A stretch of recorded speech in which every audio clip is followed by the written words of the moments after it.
up, YouTube? It's your girl, B from Be About Town, your affordable fashion plug. And today we are talking about dupes. I want to share some dupes that I recently purchased with you all. But I also want to have a conversation about gatekeeping fashion and specifically Fashion Week. Socially Stacy tagged me maybe 2 or 3 weeks ago, and I did comment on her video, but I did want to speak to that because it seems that since she tagged me, so many conversations related to that have been popping up, or I've at least been coming in contact with those conversations. So anyway, without further ado, we're just going to jump down to business because, you know, I don't believe in wasting anyone's time.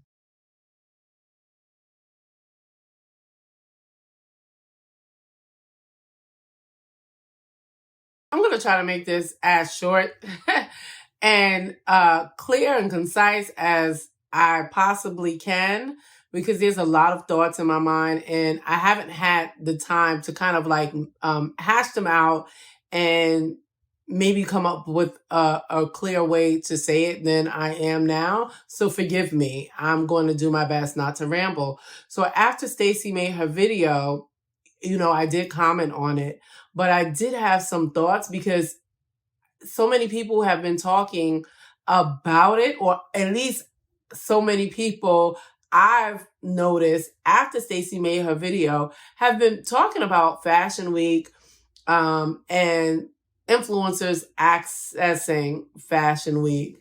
And I think the problem or the argument comes up because people feel like because they may have had to go to school to study fashion or intern to have access to the fashion world, they feel like it should naturally place them in I guess like a step above on the totem pole. And in their eyes, influencers have not done the groundwork or don't have the same experience and should therefore not have the same access. And of course, I feel like that's absolute hogwash. And I think what these people are missing is that with the evolution of technology, many people are able now to carve out these spaces for themselves. And I think it's brilliant because a lot of the times people would make it big because they've been noticed or scouted or, you know, courted. And the internet and these multiple platforms allow people to put themselves out there in a way and offer whatever they have a value to the world. And that stands for not just, excuse me, I don't want to spit all over the place.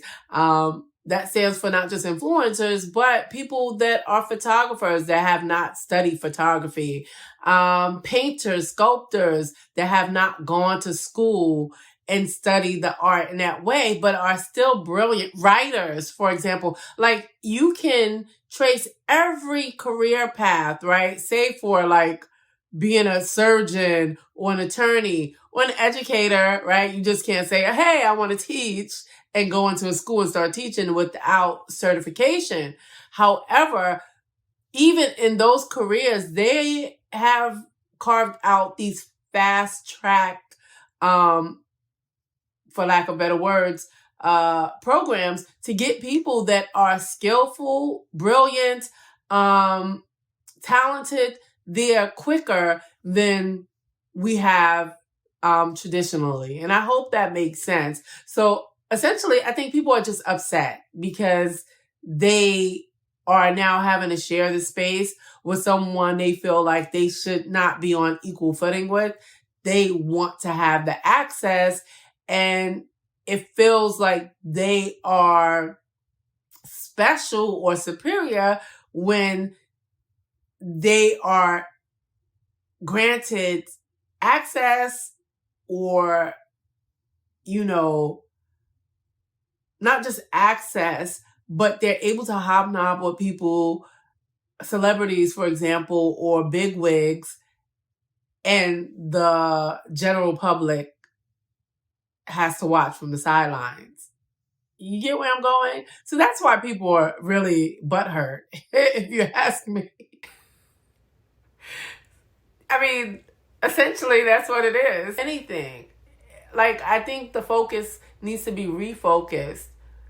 I mean, I'm so tired of exclusivity, or the idea of exclusivity, but I think as a society, we value exclusivity because it places us, and everybody wants to feel like they're getting something that maybe, or they're being put on to something that nobody else is, and it just feels like, yeah, I'm that chick. Or, yeah, are you going to so-and-so's party? Yeah, I was invited.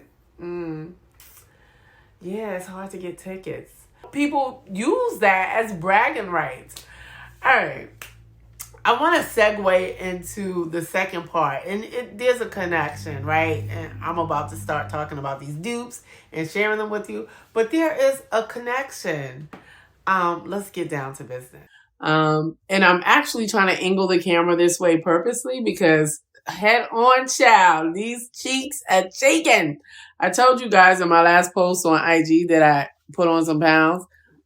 And girl, no moon face today. So anyway, this bag I got from Amazon. Maybe I should back up a little bit. Oh, not into my fake olive tree. But this bag I got from Amazon. It's quilted. It is an obvious dupe for the Bottega bag.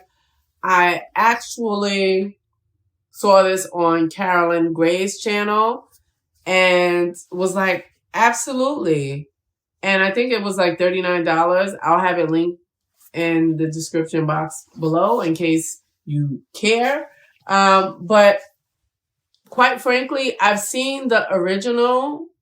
When I say original, I mean the original authentic Bottega bag up close and personal. I was able to touch it, feel it, and all that. And this is exactly like the Bottega bag.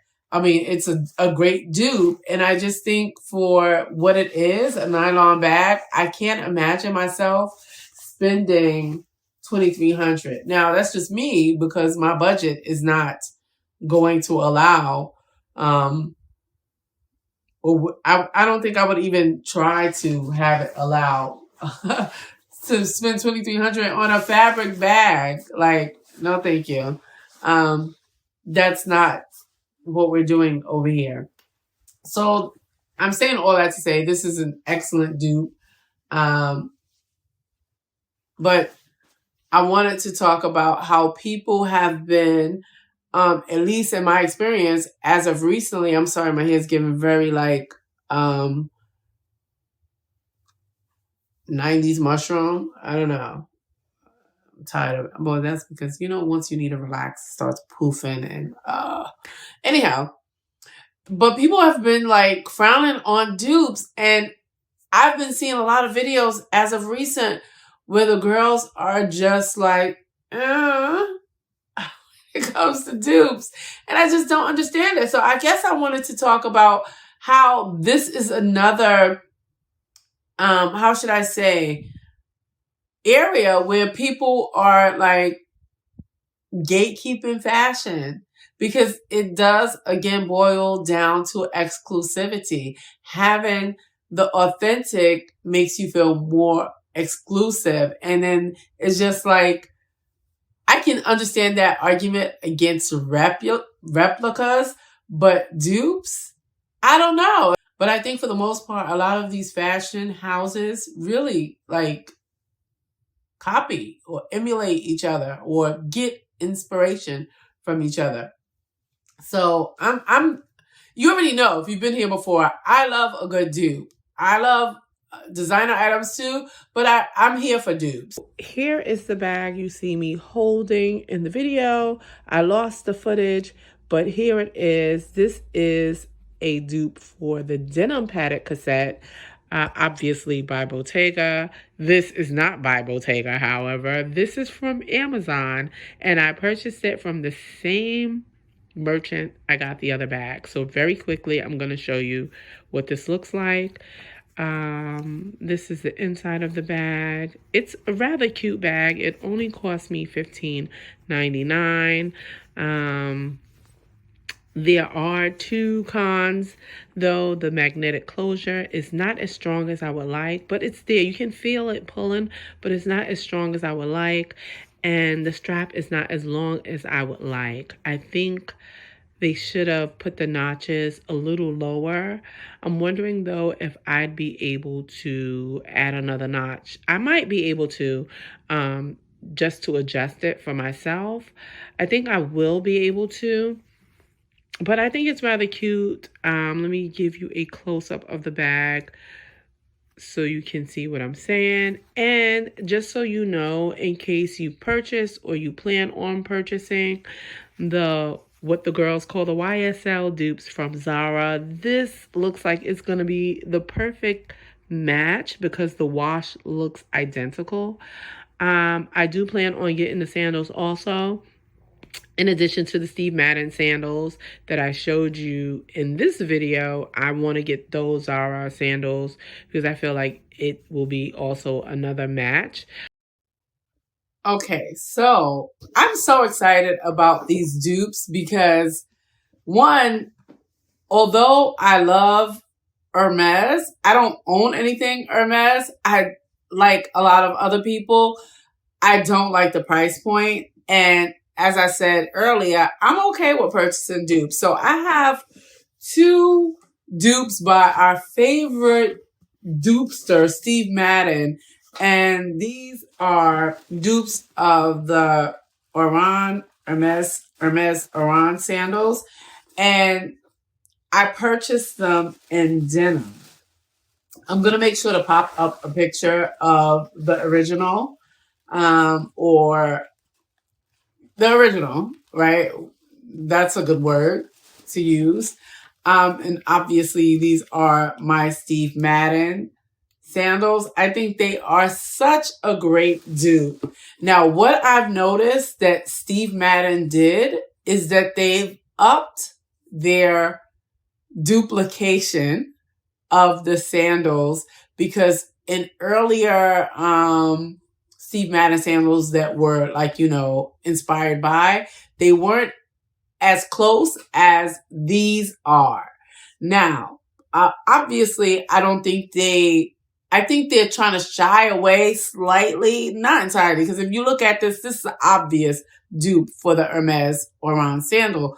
But if you are familiar with the Oran, the original Oran sandals, or I should say the real sandals, then you know that their cutout is more of a square edge. And I think Steve Madden is trying to have this like slight curvature just so that there is some difference. And then even if you look at the tan sandals, a Steve Madden doesn't have a different color stitch. Like with the black ones, they don't have a different color stitch, but the Hermes Oran sandals do. And so I think like those slight differences, but they absolutely copied the sandal. What I also noticed is that the fabric or even leather in some of the sandals are not, or I should say fabric, because no, if you look at the leather on the okay, girl, get your thoughts together.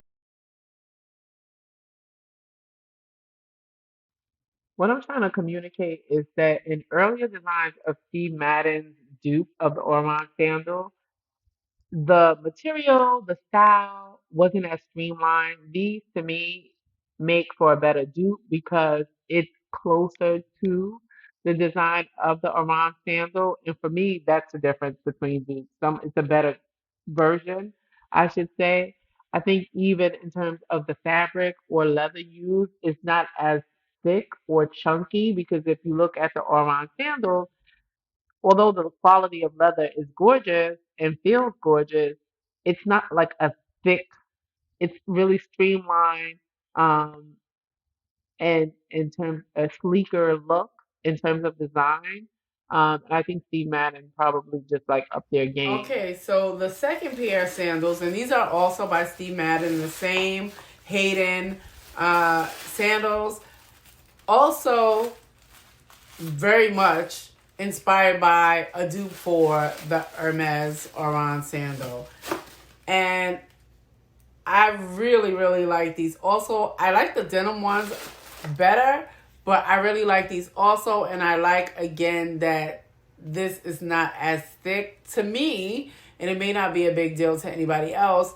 But I think these are still an excellent dupe, and I think they're perfect for summer. Denim and raffia. It's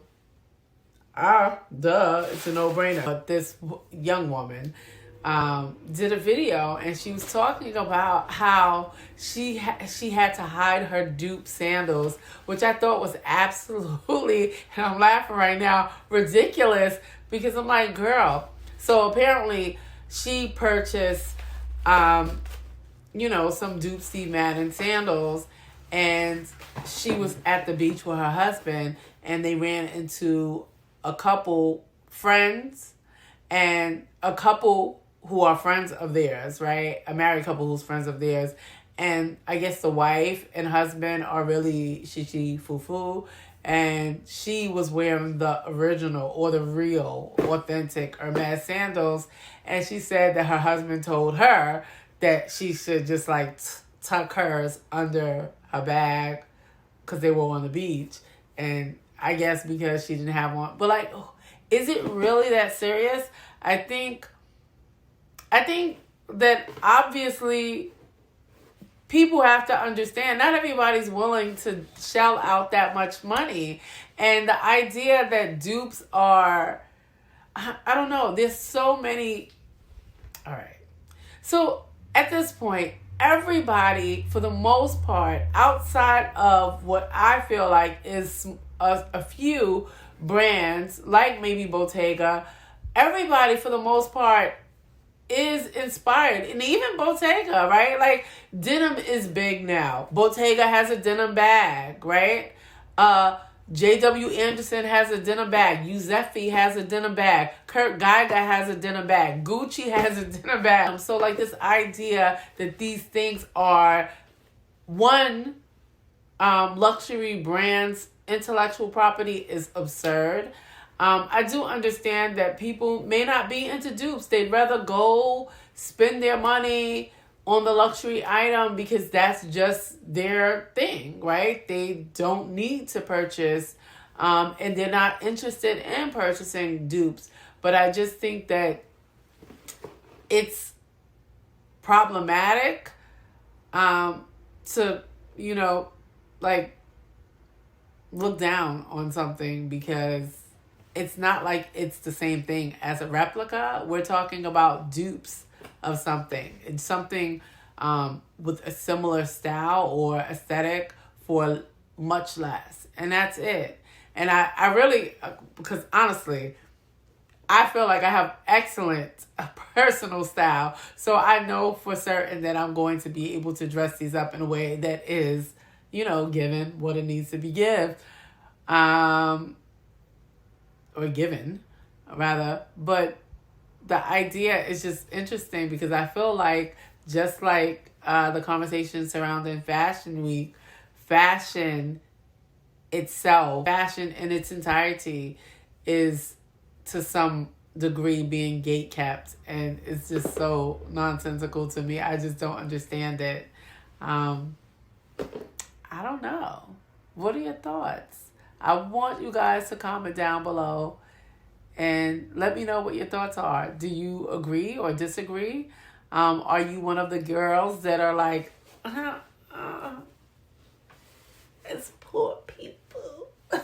I don't know. It's just like so funny to me. So yeah, those are my thoughts. Like, I really feel like not just for Fashion Week, but fashion as a whole, people are really playing this game of tug of war. so to speak, to control and limit who has access to what. But with the evolution of technology, the world is changing. Obviously, that includes fashion, not just Fashion Week, fashion shows, but also fashion brands and fashion trends, because there's so much fast fashion, and so much quality fast fashion for the most part, or good enough, to the point where everybody can access it, depending on their finances, or access a part of it or a piece of it.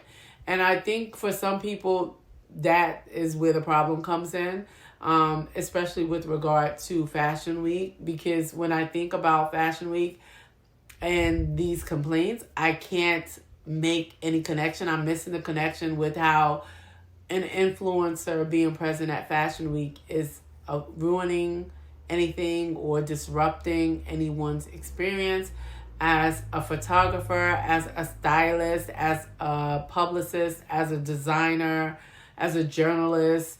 I'm missing, as a marketer, I'm missing how someone who was an influencer being there disrupts your experience, outside of folks feeling that they don't get the same gratification from feeling important or special, because they are accessing and existing in these spaces that used to be exclusive to celebrity. It just doesn't make sense. It just doesn't. It just doesn't. So yeah, and I feel the same way where fashion is concerned. These sandals are these sandals are a primary example, right? Like, I feel okay purchasing these sandals because I know that once I dress them up, they're going to look great, right? Or actually, even before I dress them up, like, what especially made me buy these denim ones is because I'm toying with the idea of purchasing some Hermes sandals, but I don't know if I would want to jump out the window and spend that much money on a sandal. It just really is mind-blowing to me. So absolutely, these work for me. These absolutely work for me. And because they're denim, I get to partake in the trend, the denim trend, and also the style of sandal without breaking up my purse. You know what I mean? So, I don't know. I just think it shouldn't be. None of it should be upsetting to people. You spend your money on what you like, what you love. If you can afford to get the real thing, and when I say real thing, I'm using that loosely, but the original, because as I said, a lot of things are really inspired by something else. Although I'm not going to split hairs. That H is, synonymous with Hermes, that H design. But Steve Madden just made a really nice dupe, and I appreciate that. So yeah, those are my thoughts. I don't know. What do you think? Do you think outside of the conversation of Fashion Week, do you think fashion as a whole has included some gatekeepers where people are deemed in or out based on what they have, the labels they have? I think to a large degree, yes. I think it's nonsensical, but that's just my opinion. Anyway, thank you so much for joining me, especially if you've been here before. I appreciate you. Please remember to like, share, and consider subscribing, again, if you've been here before. And until next time, as always, take great care. Bye.